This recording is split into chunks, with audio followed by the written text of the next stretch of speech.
সুপ্রিয় দর্শক, খবর সংযোগের বিশেষ আয়োজন বিশ্ব আলোচনায় আপনাদেরকে স্বাগতম। আপনাদের সঙ্গে রয়েছি আমি আহমদ আতিক। বিশ্ব আলোচনার অনুষ্ঠানটি আপনারা পৃথিবীর কোন প্রান্ত থেকে দেখছেন কমেন্টে জানান, আমরা আপনার মতামত শুনতে চাই।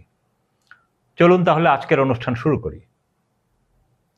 গত 90 দিনে আমেরিকা গ্লোবাল এনার্জি মার্কেটে যা করছে, এটাকে দ্বিতীয় বিশ্বযুদ্ধে হিটলারের ব্লিটজক্রিগ স্ট্র্যাটেজির সাথে মিলিয়ে বলা হচ্ছে এনার্জি ব্লিটজক্রিগ।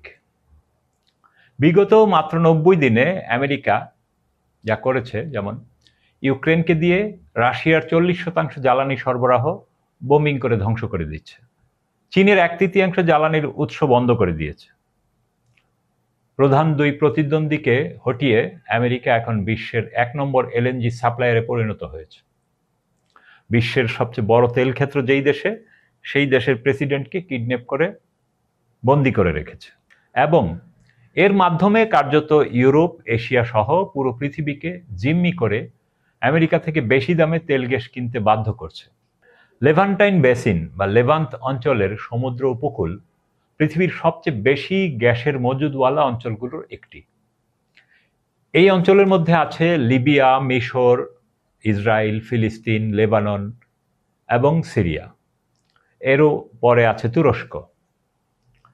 2025 সালের ডিসেম্বরে মিশরের সাথে ইসরায়েলের $35 বিলিয়ন 15 বছর মেয়াদী একটি গ্যাস চুক্তি হয়েছে।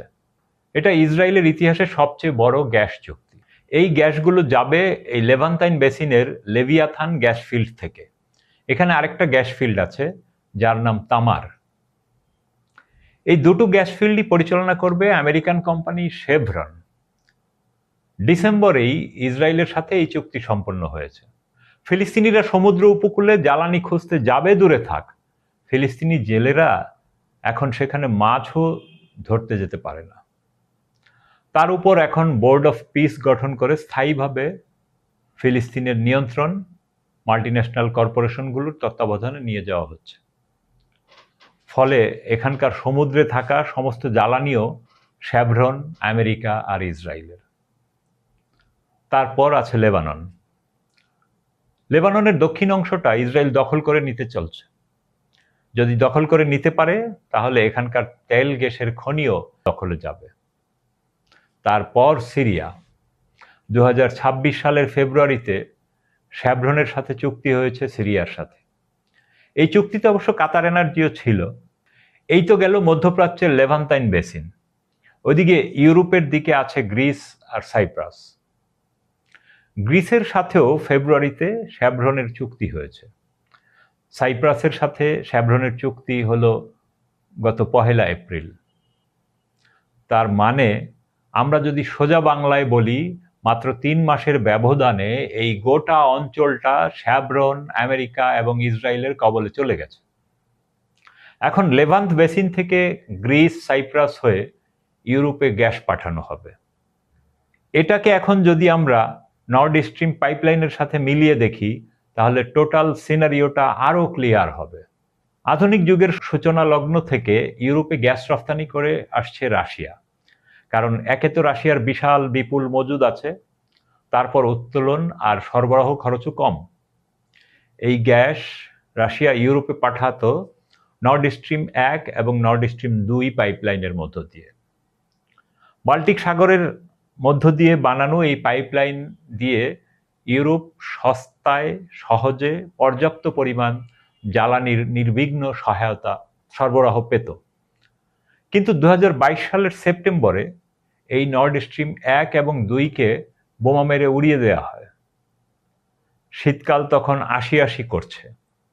ইউরোপ এমনিতেই শীতে মানুষ জমে যায়, তার উপর ঠিক শীতকালের আগ মুহূর্তে ঘর গরম রাখার গ্যাস রফতানি বন্ধ হয়ে যাওয়া মানে আইসিইউতে থাকা রোগীর অক্সিজেন বন্ধ হয়ে যাওয়ার মতোই ব্যাপার স্যাপার।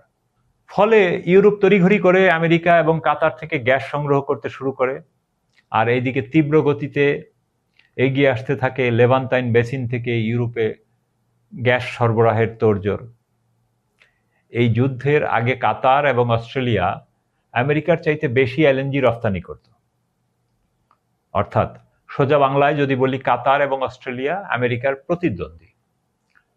তো এই যুদ্ধ শুরু হওয়ার পর ইরানের সাউথ পার্স গ্যাস ফিল্ডেও আক্রমণ চালানো হলো। এটি পৃথিবীর সবচেয়ে বড় গ্যাস ফিল্ড। এই ফিল্ডেরই বিপরীত অংশটা কাতারে পড়েছে। রাস লাফান পৃথিবীর সবচেয়ে বড় এলএনজি রিফাইনারি। 18ই মার্চ সাউথ পার্সে হামলা হয়, জবাবে রাস লাফানে হামলা হয়, ফলে এর উৎপাদন প্রায় 20% পর্যন্ত কমে গেছে।